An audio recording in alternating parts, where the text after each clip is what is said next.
Ah, extraordinaire, hein. Super match. Un régal. Moi je suis pas du tout fan de foot, je suis pas du tout fan du PSG, mais la folie que des buts. Ah ben ils peuvent gagner la Coupe des Champions cette année. Hein. C'est l'année ou jamais. Hein. Ah, ils se sont régalés les supporters parisiens. Une autre réaction peut-être? Alors le match ce soir? Sympa. Et salut à tous, bienvenue dans la quotidienne de Téléfoot. Oui, les supporters parisiens sont parfois un peu blasés après la victoire. Que dis-je, la fessée, que dis-je, la branlée, que dis-je, je vais m'arrêter là. Du Paris Saint-Germain 7-1 face au Celtic Glasgow, les Parisiens qui ont désormais inscrit 24 buts cette saison en Ligue des Champions, record de Dortmund datant de la saison dernière battu. Des chiffres qui font tourner la tête à tel point que Kylian Mbappé ne se rappelle plus du vrai score de la rencontre. Son tweet, 7-0, hein, remarque c'est quand même plus facile le football quand tu comptes pas le but de tes adversaires. Ah bah avec cette méthode, le Stade Rennais serait leader de la Ligue 1. Et sinon dans les autres résultats, l'Atlético Madrid s'est notamment imposé 2-0 face à la Roma grâce à un bijou d'Antoine Griezmann. Bizarrement ses supporters l'ont pas sifflé, hein, c'est étrange. T'imagines là samedi, oh Griezmann, salaud.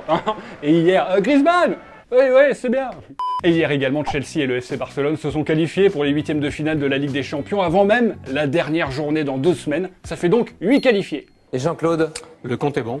Et hier, on vous demandait si Karim Benzema était capable de détrôner Raoul sur le podium des buteurs de la Ligue des Champions. Vous êtes 62% sur Instagram à le penser, notamment Mehdi Bellabas qui nous dit, attention, hein, Raoul est à 71 buts et imaginons que KB9 arrête sa carrière à 37 ans et qu'il marque 4 buts par Ligue des Champions jusqu'à la fin de sa carrière et il a 30 ans, donc 4 x 7 égale 28, donc 53 plus 28 égale 81, donc il peut battre Raoul. Le compte est bon. Oui, c'est bon, on a compris.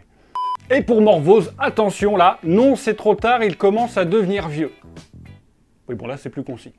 Le tremblement de terre a eu lieu hier à 22h07 avec ce communiqué. Le LOSC a décidé de suspendre momentanément M. Marcelo Bielsa de sa fonction d'entraîneur dans le cadre d'une procédure engagée par le club. Comprenez, t'es viré. 6 mois après la présentation officielle de Marcelo Bielsa, c'était le 23 mai dernier. On est le 23 novembre, ça fait 6 mois. Il allait comment il y a quelques jours, Marcelo Bielsa? No voy a renunciar por ningún motivo. D'accord, tu vas pas démissionner. Et en octobre dernier? Pero yo no voy a renunciar por ningún motivo. D'accord, tu vas pas démissionner. Et en septembre? No me voy a ir aunque peleemos el descenso. Toda la liga. Salvo que me echen. Attends, ne t'inquiète pas, ça arrive dans quelques instants. Alors que reste-t-il de la venue de Marcelo Bielsa à Lille? Bah regardez la réponse. Des bungalows. Je sais pas si c'est le meilleur entraîneur du monde, comme disait Pep Guardiola, mais le mec il sait faire des pioles. Et ce qui nous amène à la question du jour, êtes-vous déçu de voir Marcelo Bielsa quitter la Ligue 1 demain? Vous retrouverez 2 commentaires dans la quotidienne, rassurez-vous. Hein. Il a déjà un plan pour rebondir selon le quotidien chilien El Mercurio. La fédération chilienne de football veut lui proposer de reprendre la sélection. Oui, je sais, c'est pas juste. Toi, quand t'es viré le lendemain, y a personne qui t'appelle. Surtout pas la fédération chilienne. Allez hop, petite pause fraîcheur en musique avec Thiago Silva et Neymar après la victoire d'hier.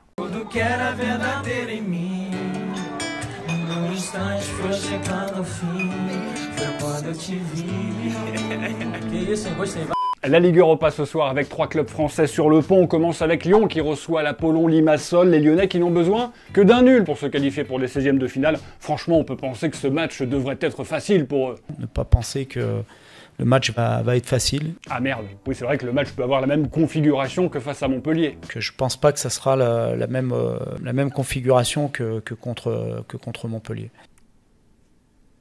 De son côté, Nice reçoit Zulte Waregem. L'objectif est simple, en cas de victoire, les Niçois seraient qualifiés. Génial. Lucien Favre et Jean-Michel Seri étaient en conférence de presse sur la scène européenne. Ça va bien pour les Aiglons, contrairement en Ligue 1 où ils sont 17e. Alors on se dit que Lucien Favre est beaucoup plus détendu. Première question, vous pensez quoi de Seri? Bon, on en a déjà parlé, j'en ai parlé bien avant. C'est tout, je ne veux pas épiloguer sur Mika. Bon. Deuxième question, pourquoi vous êtes mieux en Coupe d'Europe qu'en Ligue 1? J'ai déjà tout expliqué au début de saison, voilà, je parle plus de ça maintenant. Bon, et les gardiens de but à Nice, qui va jouer? Écoutez, je vais répondre à aucune de vos questions, là.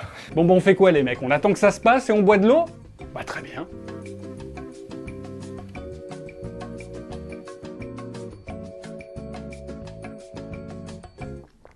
J'ai une plus grande bouteille.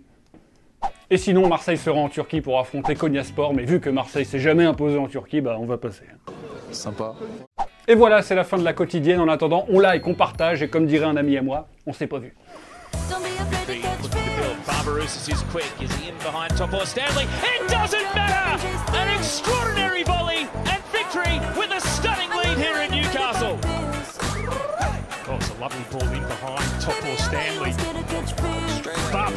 Et au fait, vous voyez le petit logo Téléfoot au milieu de l'écran, eh bien on clique dessus pour s'abonner. Rejoignez-nous pour avoir la quotidienne dès sa sortie chaque jour et aussi tous les contenus exclusifs de Téléfoot. A tout de suite.